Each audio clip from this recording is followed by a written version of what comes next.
So Neil Breen is no Tommy Wiseau. I know a lot of people have been saying like, oh, he's kind of like the new Tommy Wiseau. Granted, it's not enough to really say that that's a real thing. I mean, The Room is still fairly more popular than any Neil Breen movie, but still, it's a thing that I've heard quite a bit. And no, I mean, don't get me wrong, his stuff is funny. I mean, just by the clips that I've seen of the other movies and the movie I've seen today, it is really funny. It's just not to the same degree as The Room is consistently.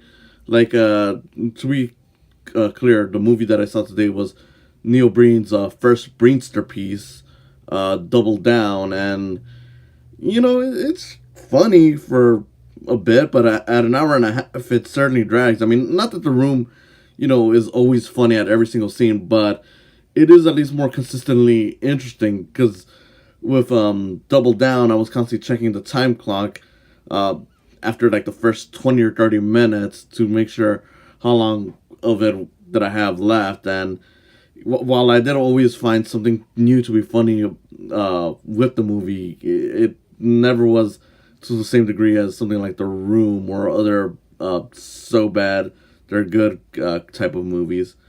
So yeah, that's kind of where I'm at with Double Down. If you're wondering what this movie's about, uh, Neil Breen is uh, God, I guess. I don't know. Like he apparently is so good with technology that he can use broken down laptops that clearly don't work. I mean, there's several scenes where it's like he has five different laptops on him, and not a single one of them actually is functioning like at all. Like you can see the screen is just completely black. So it's like you're not even attempting to add it. You didn't even try to add in some phony text or anything to make it look like it was a thing. But yeah, that's literally throughout the entire movie. It's just Neil Breen using any laptops that he has available on him to create cyber warfare, terrorism, or something. I know that there's something about how he's spreading out like anthrax through Las Vegas, but you never actually see it take an effect. Like the one scene where he tests out the whatever he has out of a sponge, and it's very obviously a sponge.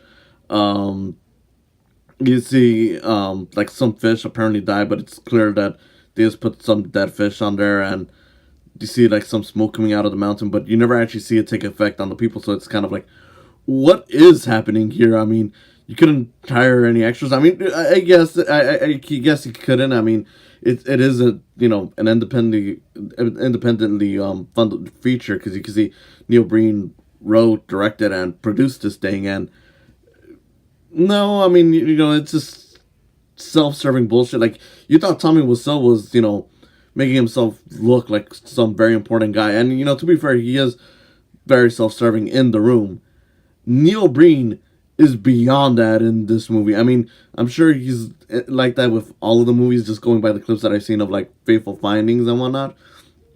But it's to the point where it's like he's a top secret agent. He says that he once had a love that he met when he was 7 years old because apparently childhood love is the best of the best. And in the movie, when you see like his visions of the adult version of this girl that he fell in love with, uh, it's like, no, you got someone who's clearly like 10 years younger than you. I mean, I know technically uh, it could always be that he aged worse than the girl, but no, you can tell that that girl is definitely not the same age as him, even though he claims that they were both the same age. And there's just crazy stuff all over the movie, like bones, fake bones to be clear, going around the place. Apparently, he's got the skeleton of his dead wife, or maybe it's not, in a bag that he carries with him. He's got a lot of flip phones and, like I said, laptops. I mean, you can make a drinking game out of this, but you'd probably die every time you see, if you take a shot every time you see laptops or flip phones. Um, Everyone speaks highly of him. I mean, that's another thing that just goes on throughout the movie. I mean, everyone's always like, "Oh yeah, he's on a quest. I don't know for what, but he's doing something important." And I'm like, "Okay, so what the fuck is he doing?" I don't know. We don't really find out what exactly any of this even means. I mean, maybe Neil Breen thinks that his Breensterpiece makes sense, but no one really sees it. I mean, I don't know. Like I said, at the end of the day, there is funny stuff in this movie, but it's never to the same degree as something like The Room, because, like I said, there's a lot of parts where it's dragging and it's just repeating himself, and it should be funny, but at a certain point, it just loses a lot of the luster of hearing him say, "Where are you? Where are you? Where are you?"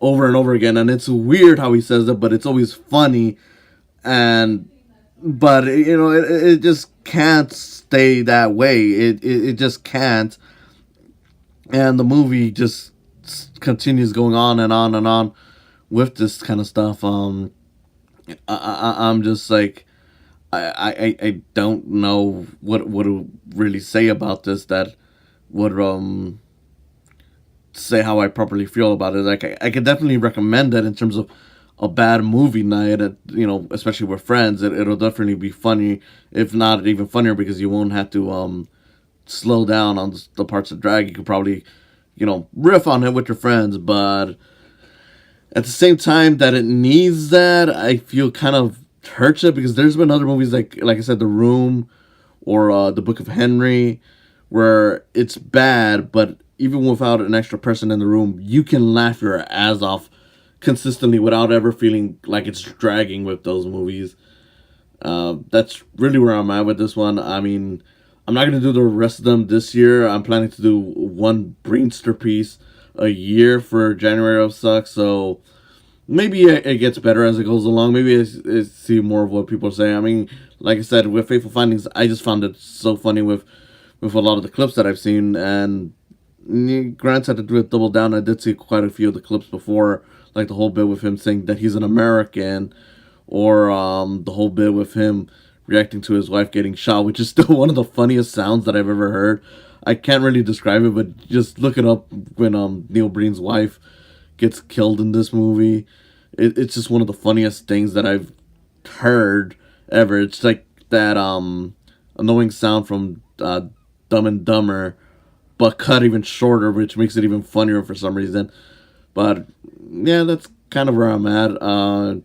In terms of if you were wondering what this movie was about, since I didn't really go through that, I don't know. I mean, the whole thing is just Neil Breen walking around the cliffs. He says that he's gonna, destroy civilization because he's paid by other countries, but then he decides not to because he's American and he loves his country.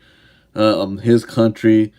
Then there's something about an old guy who might be Jesus or something, but apparently not, because Neil Breen doesn't get his Jesus powers, so there's no brainstering of Jesus or anything like that. So I don't know. It's just a giant mess. Go watch it, definitely, especially with friends. By yourself, maybe watch it in chunks. It might be better that way. Honestly, there's not much beyond that I can say. So this was definitely one that's entertaining, just not as entertaining as I was hoping. And if you're talking about so bad they're good movies, it's no Room, it's no Tommy Wiseau thing, and yeah, that's really about as much as I can say. Oh well.